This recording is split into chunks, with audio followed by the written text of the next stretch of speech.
তিরমিজি শরীফের 752 নম্বর হাদিস আন কাতাদা রাদিয়াল্লাহু তাআলা আনহু قال قال رسول الله صلى الله عليه وسلم صيام يوم عاشوراء اني احتسب على الله ان يكفر السنه التي قبله কাতাদা রাদিয়াল্লাহু তাআলা আনহু বর্ণনা করেন রাসূলুল্লাহ সাল্লাল্লাহু আলাইহি ওয়াসাল্লাম ইরশাদ করেছেন আশুরার দিনে সিয়াম সাধনা করলে রাসূলুল্লাহ সাল্লাল্লাহু আলাইহি ওয়াসাল্লাম বলেন আমি আল্লাহ রাব্বুল আলামিনের কাছে আশা করি যেই বান্দা এবং বান্দি আশুরার দিনে সিয়াম সাধনা করবে আল্লাহ রাব্বুল আলামিন তার বিগত জীবনের 1 বছরের ছোট গুনাহগুলি ক্ষমা করে দিবেন সুবহানাল্লাহি বিহামদিহি।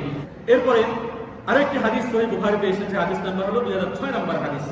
এটি ইবনে আব্বাস রাদিয়াল্লাহু তাআলা থেকে বর্ণিত। তিনি বলেন ইয়াতাহাররা সিয়ামা ইয়াউমিন ফাদরাহু আলা গায়রিহি ইল্লা হাযাল ইয়াউম ইয়াউম আশুরা ওয়া হাযা আশ-শাহর ইয়ানি শাহর রমাদান।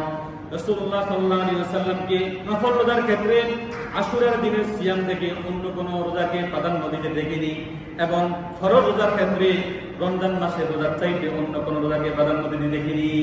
এর মাধ্যমে বুখারীর হাদিসের মাধ্যমে প্রমাণিত হয় আশুরার রোজা অত্যন্ত গুরুত্বপূর্ণ। সুতরাং আমরা থাকার জন্য চেষ্টা করবো তো ইনশাআল্লাহ। কয়টা রোজা থাকবো? 2টা। হাদিসের মধ্যে আসছে রাসূলুল্লাহ সাল্লাল্লাহু আলাইহি ওয়াসাল্লাম ইন্তেকালের পূর্বের বছর বলেছেন ইবনে আব্বাসকে, ইবনে আব্বাস আগামী বছর আমি যদি বেঁচে থাকি লা আসুমান্নাত তাসিআ ওয়াল আশির, আমি 9 তারিখ রোজা রাখবো এবং 10 তারিখ রোজা রাখবো। অন্য মানে এসেছে লা আসুমান্নাত তাসিআ ওয়াল আশির, আমি 9 তারিখ রোজা রাখবো এবং 10 তারিখ রোজা রাখবো।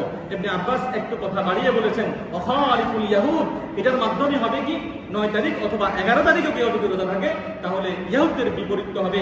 ইসলামের কোনো বিষয় যদি ইহুদের সাথে মিলে যায় তখন সেখান থেকে একটু কম অথবা বেশি করে আমাদেরকে আমল করতে হবে। সরাসরি তাদের সাথে মিলে গেলে মানদাসাবি মুমিন কাওয়া মিনহু, এদের সাথে মিলে গেলে তখন আমরা তাদের অন্তর্ভুক্ত হয়ে যাব, তাদের মধ্যে পরিগণিত হয়ে যাব। না রাখতে পারলে কোনো সমস্যা নাই, এটি ফরজ নয়, ওয়াজিব নয়, বরং সুন্নাহ বা মুস্তাহাব।